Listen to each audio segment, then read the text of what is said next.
Welcome बच्चों, आप सभी का नोवा क्लासेस में फिर से स्वागत है।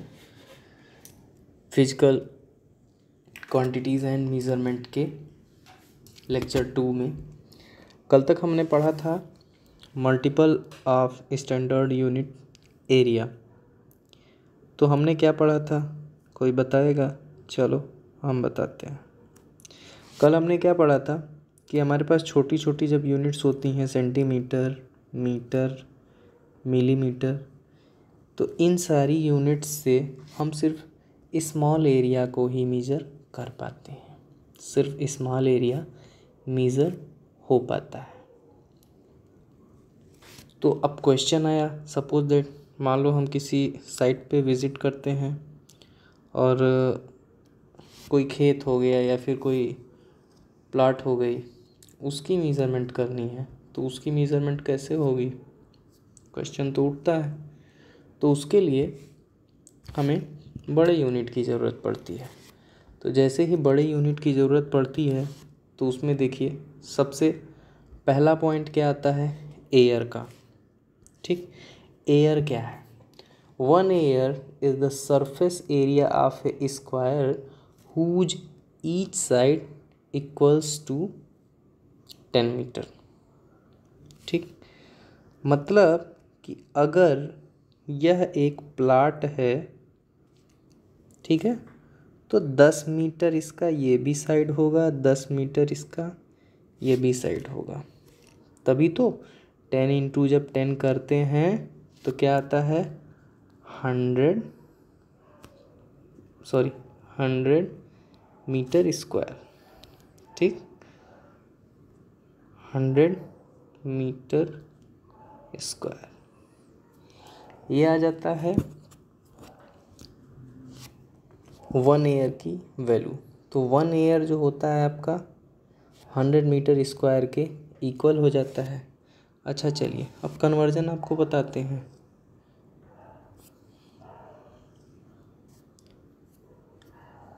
कन्वर्जन आपको बताते हैं। देखिए, जब आपको पता चल गया है कि 1 एयर आपका ये जो 1 एयर है आपका 100 मीटर स्क्वायर के इक्वल है। ठीक है, 100 मीटर स्क्वायर के इक्वल है। तो जब यह 1 एयर आपका 100 मीटर स्क्वायर के इक्वल है तो हम तो ये भी कह सकते हैं कि 100 मीटर स्क्वायर जो होता है वह 1 एयर के बराबर होता है। तो अब यहाँ से अगर मैं कहूँ कि 1 मीटर स्क्वायर बताओ कितना होता है, तो 1 मीटर स्क्वायर जो होता है 1/100 एयर होता है।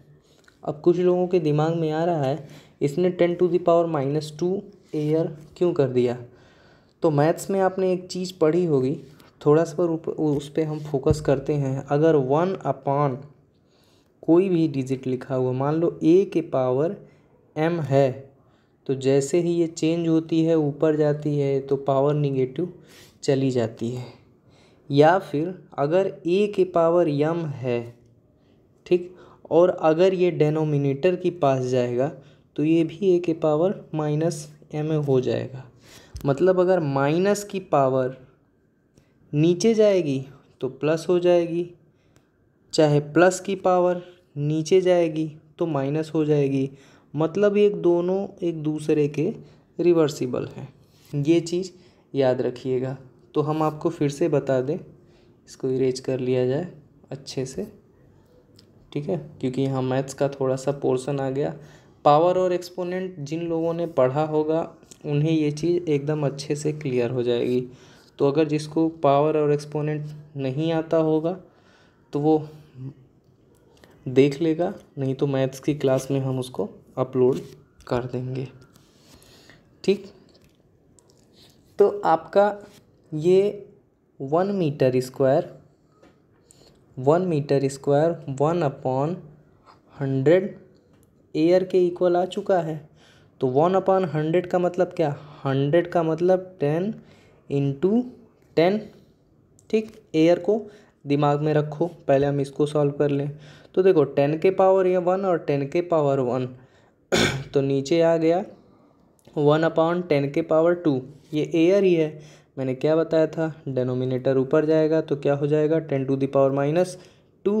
तो 10⁻², एक्चुअली है क्या ये 10⁻², एयर। ये चीज़ क्लियर हो गई। अब देखो इसी तरह से 1 हेक्टेयर जो होता है वो 100 एयर के बराबर होता है। 1 एयर 100 हेक्टेयर के बराबर होता है। थोड़ा सा दिमाग लगाओ।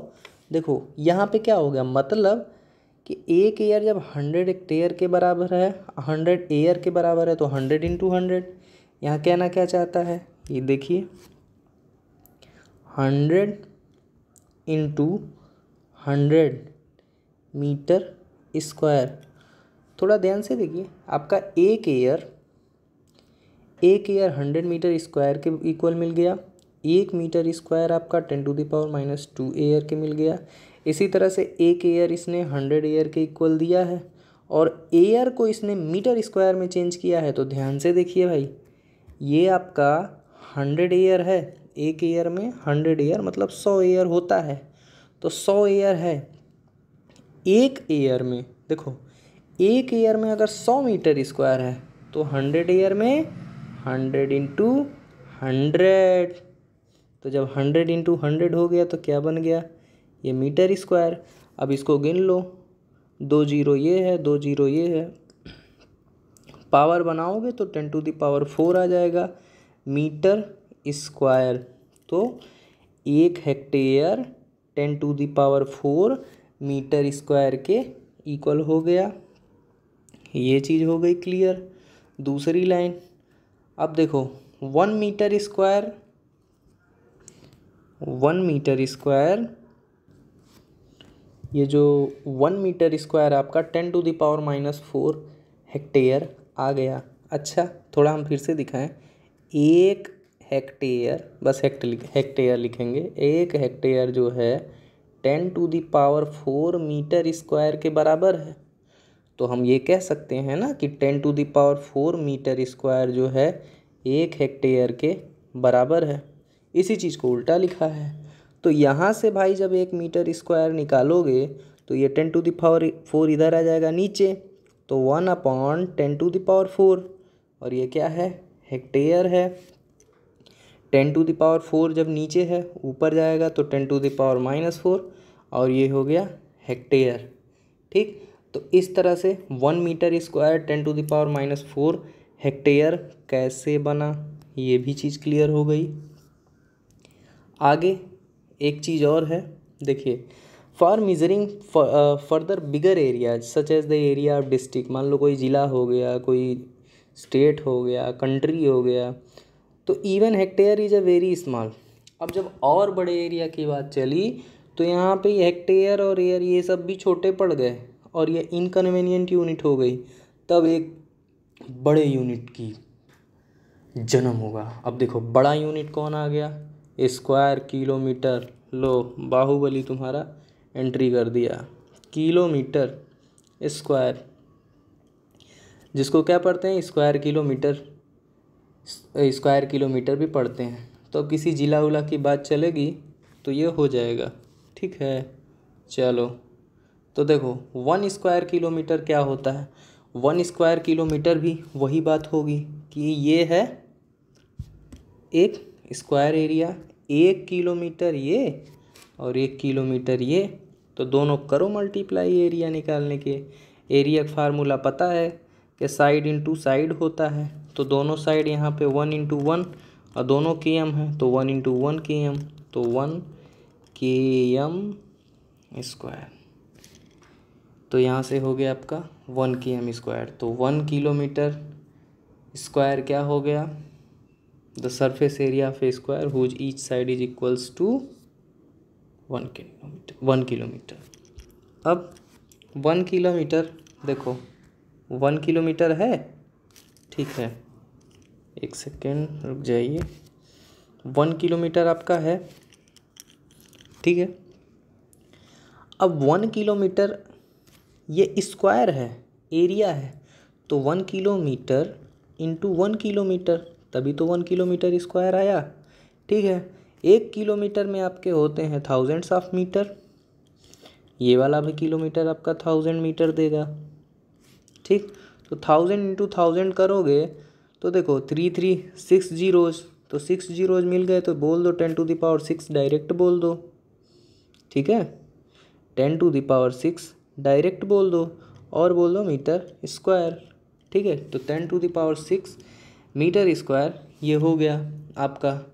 तो 1 किलोमीटर स्क्वायर आपका पावर में कैसे बताओगे? एक किलोमीटर स्क्वायर 10⁶, ज़ीरोज़ गिनो 336, 10⁶ मीटर स्क्वायर हो गया। ये चीज़ नोट कर लो। अब तुम्हारे पास ध्यान से देखो, 10⁶ क्या है? Metre square. इसने 1 किलोमीटर स्क्वायर को 100 हेक्टेयर इंटू 100 हेक्टेयर बता रहा है। तुम्हें याद है कि 1 मीटर स्क्वायर जो होता है कितना? 1 मीटर स्क्वायर जो होता है वो 10⁻² एयर होता है। तो अब तुम्हारे पास ये है चेंज करने को। तो जब 1 मीटर स्क्वायर 10⁻² एयर है, 10⁻² एयर है, तो देखो इसमें तुम क्या करोगे? 10⁶ में 10⁻² का जैसे ही मल्टीप्लाई करोगे तो ये देखो ये क्या हो जाएंगे? ये पावर जो होते हैं आपस में सम होंगे, तो ये 10⁴ हो गया और ये 10⁴ हो गया एयर। मतलब आपने किलोमीटर स्क्वायर को क्या किया? किलोमीटर स्क्वायर को आपने एयर में चेंज कर लिया। ठीक है, अब 1 किलोमीटर स्क्वायर में आपका 100 हेक्टेयर दे रहा है, तो थोड़ा हेक्टेयर को भी देख लो। कैसे? 1 मीटर स्क्वायर 10⁴, देखो इस चीज़ को देखो, 1 मीटर स्क्वायर जो होता है वो 10⁻⁻4 हेक्टेयर देता है।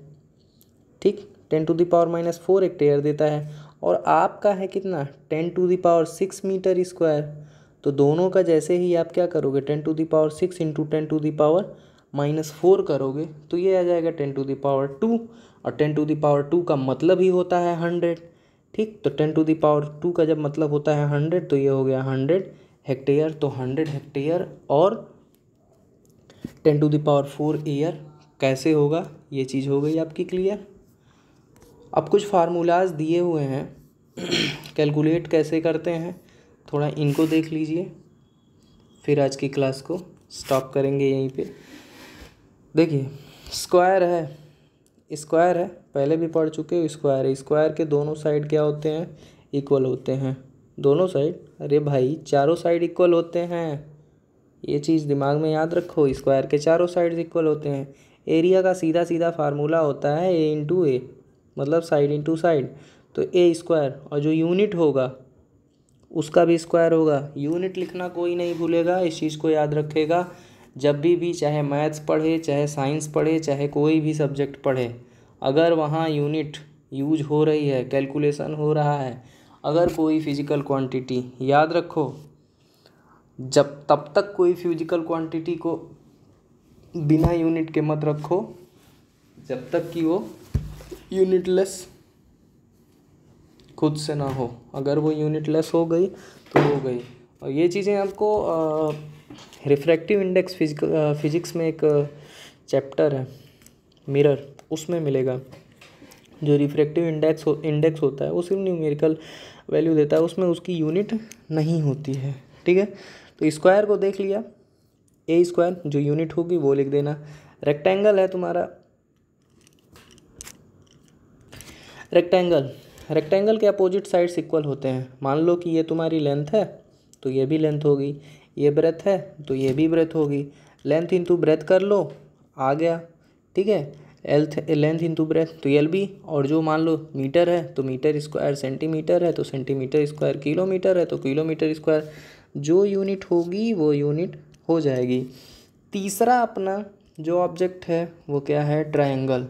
तो ट्रायंगल से थोड़ा एक चीज़ याद रखो, देखो ये है तुम्हारा सिंपल सा ट्रायंगल, देखो ये सिंपल सा ट्रायंगल है। अब ये देखो ये चीज़ बेस है।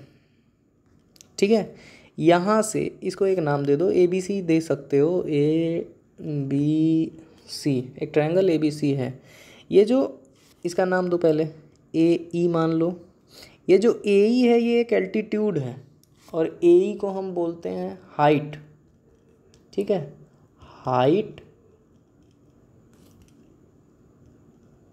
हाइट और एल्टीट्यूड दोनों चीज़ बोलते हैं। तो ये चीज़ जो है ये हाइट है, ठीक है। तो जो हमारा एल्टीट्यूड होता है, याद रखो, जो एल्टीट्यूड होता है ये एल्टीट्यूड, ये एल्टीट्यूड जिस साइड पे 90 डिग्री का एंगल बनाता है उसी को बेस लेके चलते हैं। तब जब हम यहाँ ट्राइंगल का एरिया निकालते हैं तो ट्राइंगल के एरिया का फार्मूला होता है 1/2 इंटू जो बेस होता है उसके लिए B लिख लो और जो हाइट होता है उसके लिए H लिख लो। तो 1/2 बेस इंटू हाइट, ये चीज़ हो गया। यहाँ थोड़ी मैथमेटिक्स चल रही है, इस चीज़ को ध्यान रखना। और हाँ, 1/2 बेस इंटू हाइट तुमने कर दिया। अब 1/2 बेस इंटू हाइट करने के बाद क्या करना है, पहली चीज़ याद रखो, वैल्यू आ गई, जो यूनिट है यूनिट को दिमाग में रखो।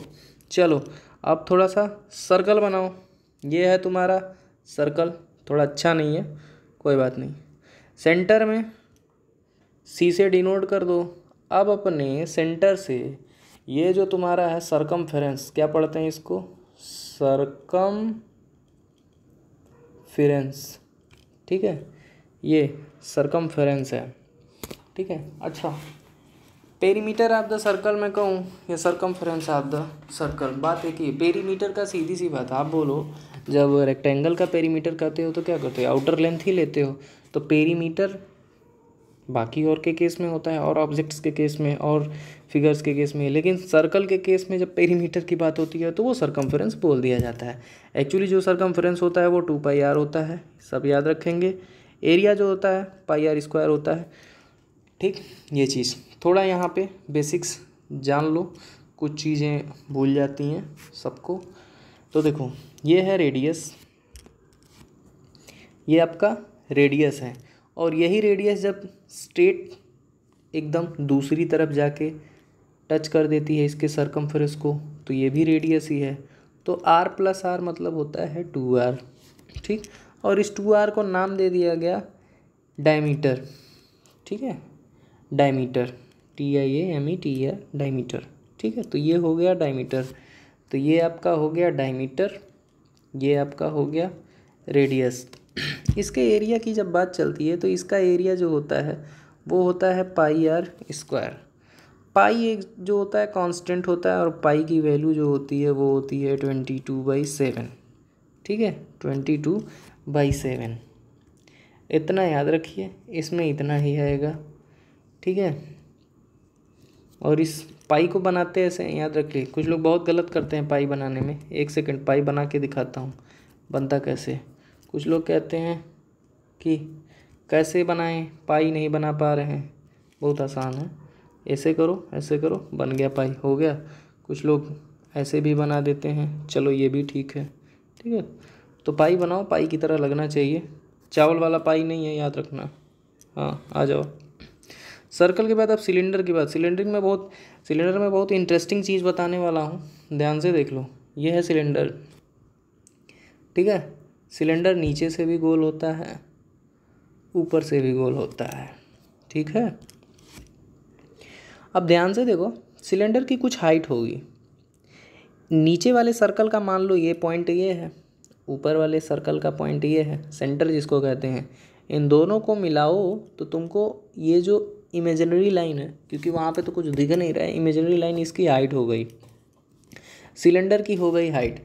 नीचे जो एरिया है ये भी सर्कल है, ऊपर जो एरिया है ये भी सर्कल है, और ये है आपकी इसकी हाइट। अब सिलेंडर को हम खोलते हैं सिलेंडर को बीचों बीच से पाड़ते हैं, और थोड़ा सा यहाँ पे दिमाग लगाना, देख लो, इस चीज़ को समझ जाओ तो फिर कभी भी तुमको सिलेंडर का एरिया का फार्मूला नहीं भूलेगा। मैंने सिलेंडर को यहाँ से फाड़ा है और फाड़ दिया, जैसे तुरंत एज अ रेक्टेंगल बन चुका है।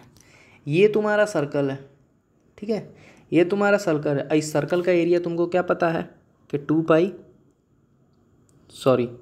इस सर्कल की लेंथ, इस सर्कल की जो है लेंथ सर्कल की लेंथ जो है ये 2πr है, ठीक। तो ऊपर वाले सर्कल की भी जो लेंथ होगी, जो पेरीमीटर होगा, वो 2πr होगा। ये वाली चीज़, ये भी हाइट है, ये भी हाइट है, ये भी हाइट है, तो ये हाइट हो गई, ये हाइट हो गई, ठीक है। अब जब ये दोनों हाइट हैं तो तुमको सीधी सी बात पता है 2πr ये भी है, 2πr ये भी है, एच ये भी है, एच भी, तो एक रेक्टेंगल की तरह बिहेव कर रहा है ना। तो 2πr में अगर एच का तुम मान लो, इसको लेंथ है, इससे ये ब्रेथ है, चाहे इसको लेंथ चाहे उसको ब्रेथ मानो, तो अगर तुम 2πr में एच का मल्टीप्लाई करते हो तो इसका एरिया पता चल जाएगा तुमको, ठीक। इसका एरिया पता चल जाएगा। तो सीधा सा बात, एरिया अब पता चल गया कि क्या 2πr इंटू एच, 2πrh, ठीक। तो 2πrh जो हो गया ये हमारे सिलेंडर का एरिया हो गया। तो किसी को अब नहीं भूलना चाहिए सिलेंडर का एरिया, ठीक है। बहुत अच्छे से समझ गए। अब चलो लास्ट है, एक और पढ़ लो। स्फीयर, गोला, जो बॉल खेलते हो ना, कभी कभी किसी के सर पे मार देते हो, ठीक है। तो ये उसी बॉल की बात चल रही है। ये देखो, ये वही बॉल है, ये तुम्हारी बॉल है, ठीक है। ये बॉल है, ये इसका भी एक इमेजिनरी पॉइंट होगा, बीचों बीच में होगा सेंटर, बीचों बीच में हो सेंटर, वहीं पे झूलता हुआ, मतलब कहीं पॉइंट नहीं कर पाओगे इसको, ठीक है। यहाँ से यहाँ जाओ, यहाँ से यहाँ जाओ, यहाँ से यहाँ जाओ, यहाँ से यहाँ जाओ, ठीक है। तो ये है रेडियस, ठीक है, ये है रेडियस। तो इसका सरफेस जब निकालते हो तुम, तो इसके सरफेस में देखियो, इसका जैसे सरफेस एरिया निकालोगे, सरफेस का मतलब वही है कि सरफेस एरिया, ठीक है। सरफेस एरिया जो इसका होता है 4π होता है, r² होता है। क्योंकि देखो, जब तुम सिंपल सा स्क्वायर था, इसका एरिया तुम πr² निकालते थे।